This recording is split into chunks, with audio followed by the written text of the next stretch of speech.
Alright folks, thanks for joining me. Right, so I've had a lot of comments on YouTube and people wanting to know what the setup is on the camera, what I'm using. So I've been playing about with the setup for over the last load of months. Some of it worked out, some of it didn't, and if you go back and look at some of the footage, some of it's crap, and recently it's been getting better and better, except for the one that you're going to see on Sunday. It's Ballycastle, where I played about with the audio and I left a wee mic cover on and it was just interfering. It was causing interference through the mic. So I'll show you what the setup is now. I was back out the other day and I went back to the old wind cover, the wind sack over the camera, and it worked out fine. So to start off, I'll show you the mounts that I use. So 3 different setups for the mounts, and there is this. I've got the chin guard, which it just bolts to there. So if I take this off, that is for the chest mount, and put it to here, it bolts on there. I've got the other cage, and this is what I was talking about, is the cage with the wee wind mufflers on. Now I'm gonna have to get better quality wind mufflers because they actually do cause a wee bit of interference through the mix. So that's the helmet setup, and that's the Giro switchblade helmet. So the next thing is the chest mount. So the chest mount is for really dry days. That there just slips in here, as so. That just slips in like that, and then you've got your chest mount setup. So I'll unclip that again. So that's for the really dry days, which isn't an awful lot, and then the other days that'll be for when it's really heavy rain and stuff, and same as that one. So next up is the GoPro itself. That's the Hero 7 Black with the wee wind sack around it, and it's ideal for all windy conditions and stuff.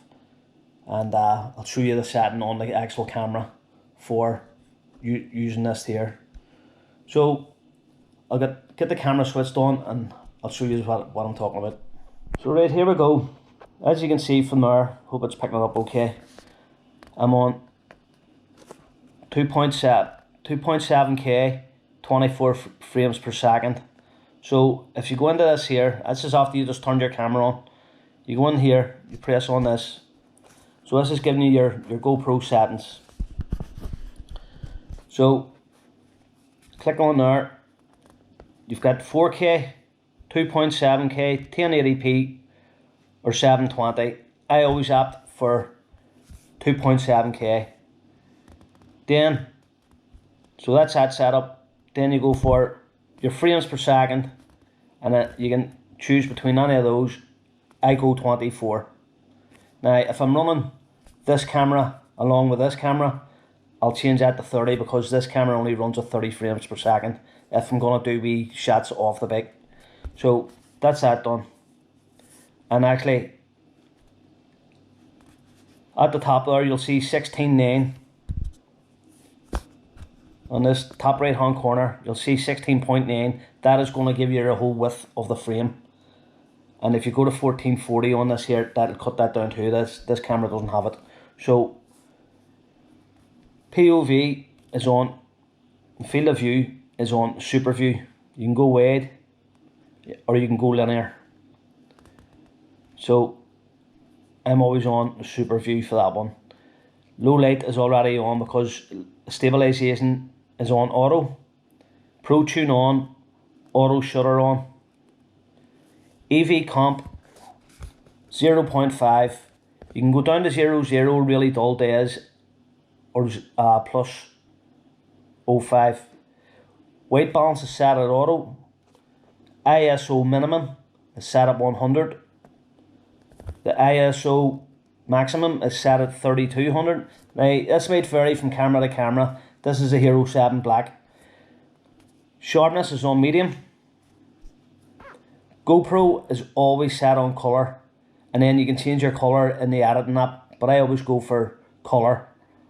And here we are, but I'm talking about with the wind. So wind mix using windy days if your GoPro is mounted to a moving vehicle. So I always have it set on wind. If you put it to stereo or audio, it'll fluctuate, it'll change. But I always go with wind, and it's always set on high. Raw audio is set on high, and that is in conjunction with using this wind set. That's the setup I use for the sound. It does muffle it an awful lot more not using it, but it's better than getting loads and loads of noise. So that's the wee settings. So Pro Tune, it's on as well. Stabilisation, like I say, is on. Auto shutter off. You can different cameras now. I've got these settings too. I get it does OTB, MTB, and he's running the same setting, but his looks like it's a wee bit more exposed than mine, so he could actually maybe drop that down to 1600 ISO maximum, or it's to do with the EV comp. He can play about with them.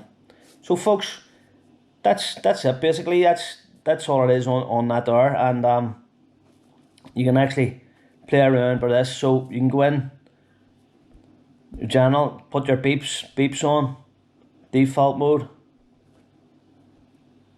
That's looping, photo, night. That's your time lapse here. So you go into that there. That's you put on a time lapse. As soon as you press your button, you're doing a time lapse.